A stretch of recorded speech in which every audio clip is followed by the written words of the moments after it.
Hello friend, সকলে কেমন আছো? আশা করি ভালো আছো। আমিও ভালো আছি। আজ তোমাদের সাথে একটা নতুন কিছু শেয়ার করছি। তো একটা পার্সেল এসেছে, তো সেটাই আনবক্সিং করছি। তো দেখো এই সুন্দর পার্সেলটা হচ্ছে, এটা হচ্ছে একটা শাড়ি। তো সুন্দর শাড়িটা আমি অর্ডার দিয়েছিলাম, তো আজ তো চলে এসেছে। সেটাই আনবক্সিং করে দেখাচ্ছি তোমাদেরকে।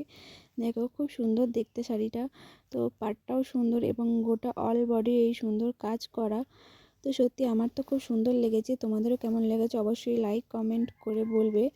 এবং চ্যানেলটিকে এখনও যারা সাবস্ক্রাইব করোনি তারা অবশ্যই চ্যানেলটিকে সাবস্ক্রাইব করে দেবে এবং শাড়িটা কেমন হয়েছে সেটাও জানাবে। টাটা।